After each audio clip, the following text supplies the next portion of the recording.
DG ISI,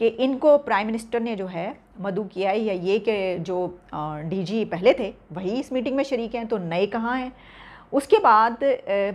میں سن رہی تھی، دیکھ رہی تھی کہ کچھ جرنلسٹوں نے، میرا خیال ہے کہ اعزاز سید کی کسی نے سوال کیا شیخ رشید صاحب سے، وہ جا رہے تھے وہاں سے نکل کے جب میٹنگ کے بعد، کہ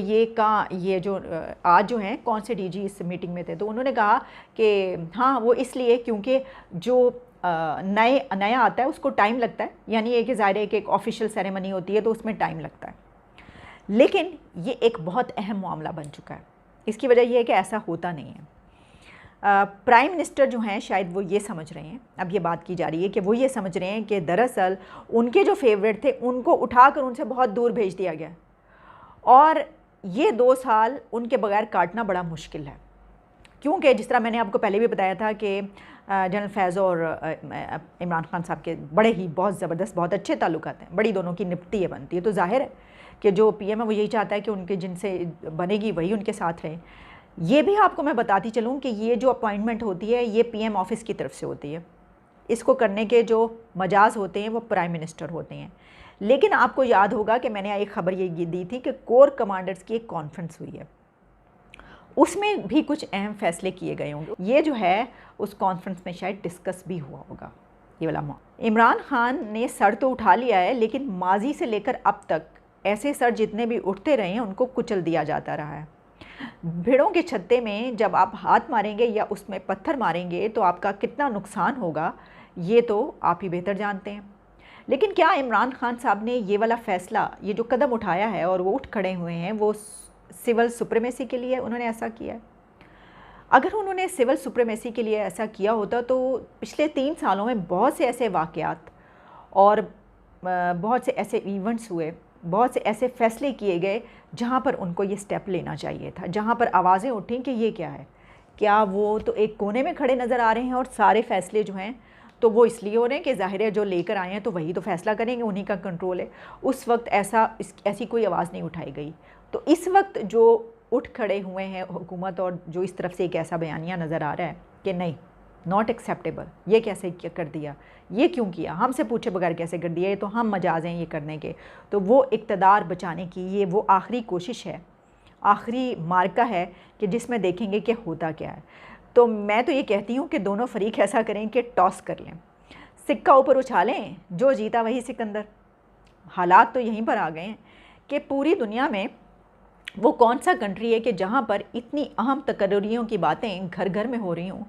اور صرف ملک کے اندر نہیں بلکہ ملک کے باہر بھی سب کچھ اب سامنے آ جائے اور کہے کہ جناب یہ سلسلہ جو ہے یہ بن چکا ہے اور معاملات یہاں پر پہنچ چکے ہوں۔ لیکن مسئلہ یہ کہ پاکستان میں یہ ایک ادارہ بہت طاقتور ایسا ادارہ ہے کہ جو ہمیشہ سے رہا ہے بہت طاقتور ادارہ، جو کہ باقی ادارے اس کے نیچے اس کے انڈر آتے ہیں اور سمجھے جاتے ہیں، انڈر آتے نہیں ہیں لیکن سمجھے جاتے ہیں۔ تو ظاہر ہے کہ اس سچویشن میں جو ہے یہ والی باتیں اس طریقے سے ہوں گی، اور پہلے بھی ماضی میں کئی مرتبہ بہت دفعہ ایسا ہو چکا ہے۔ یہ والی جو چپکلش ہے، رنجش ہے، اس موقع پر آ کر جب تقرریاں اتنی اہم ہونی ہو تو یہ سب کچھ سامنے آتا ہے۔ تو اب ہوگا کیا، یہ والی جو 2 سال ہیں یہ کیسے کمپلیٹ ہوں گے، کیونکہ اس کی وجہ یہ ہے کہ حکومت کی 1 سال گزارنا بھی اب مشکل نظر آ رہا ہے۔ لیکن کیا یہ والی جو تقرری ہوئی ہے وہ واپس ہوگی، نوٹیفیکیشن واپس ہوگا، یا کیونکہ اگر واپس ہوگا تو ہم سمجھیں گے کہ یہ ایک میریکل ہو گیا، یہ تو بڑی ایک ایسی بات ہوگی کہ شاید بڑا ہی مارکہ مار لیا جناب وزیر اعظم صاحب نے اگر ایسا ہو جائے۔ لیکن میرا خیال ہے کہ ٹکراؤ شاید اس حد تک نہ پہنچے اور کچھ ایسا کمپرومائز کر لیا جائے بیچ میں کہ یہ کر لیتے ہیں تو یہ کر لیتے ہیں اور یہ کر لیتے ہیں تو یہ کر لیتے ہیں، جیسا اس طرح کے معاملات آ رہے ہیں۔ لیکن یہ بات یاد رکھیے گا کہ جو آرمی چیف ہیں ان کی ابھی وہ اپنی ٹرم ختم ہونے پر، جو کہ 22 نومبر ختم ہو رہی ہے، اس کے بعد وہ ابھی ایک اور اپنا جو ہے سال اس میں گزار سکتے ہیں۔ اس کی وجہ ہے کہ ان کی ایج لمٹ ابھی نہیں ہوئی، تو ہو سکتا ہے کہ آپ کو آگے چل کر ایسا ہی نظر آئے کہ وہ اس کے بعد بھی جو ہے ایکسٹینشن ان کی ہو جائے اور وہ اس کے بعد بھی رہیں۔ اور اگر ایسا ہوا تو پھر ظاہر ہے کہ جنرل فیض حمید جو ہیں ان کے پاس پھر آرمی چیف بننے کا کوئی چانس نہیں رہے گا، کیونکہ ان کو اگر بننا ہے تو پھر اسی دفعہ جو ہے وہ بننا ہے۔ بہرحال یہ ساری سچویشن جو ہے یہ تو سامنے آ ہی رہی ہے، لیکن اس میں ہماری جو صحافت ہے اس نے بڑا ہی ایک اہم کردار ادا کیا۔ میں یہ سوچ رہی تھی کہ اس مرتبہ نوبل پرائز جن کو ملا ہے اس میں 2 جرنلسٹ بھی شامل ہیں، کیونکہ جرنلزم ایک ایسا مقدس پیشہ ہے اور ایک ایسی مہارت کا کام ہے اور ایک ستون پلر ہے سوسائٹی کا کہ جو بہت اہم کردار ادا کرتا ہے، جس کی بنا پر جو ہے 2 جرنلسٹوں کو نوبل پرائز دیا گیا۔ لیکن صحافت وہاں سے ہوتی ہوئی چلتی ہوئی اب یہاں پر پہنچ چکی ہے کہ جہاں پر جس طرح طالبان کے آنے پر سیلیبریشن کی جاتی ہے اسی طریقے سے نئے ڈی جی کے آنے پر بھی سیلیبریشن کی جاتی ہے جرنلزم کے کرتا دھرتاؤں کی طرف سے، یعنی جرنلسٹوں کی طرف سے، یعنی ہم صحافیوں کی طرف سے ایسی سیلیبریشن کی جاتی ہے کہ ہم ان کی تعریف میں، نئے ڈی جی کی تعریف میں زمین آسمان کے کلابے ملاتے ہیں اور ایسی ڈنکے کی چوٹ پر ان کی تعریف کرتے ہیں کہ ہم کہتے ہیں کہ جناب آپ ہی ہمارے مائی باپ، ہمارے سب کچھ۔ تو صحافت وہاں سے چلتی ہوئی آج یہاں پر آ کر پہنچ چکی ہے۔ یہ ہیں سارے معاملات۔ تو بس ابھی تک کے لیے اتنا ہی،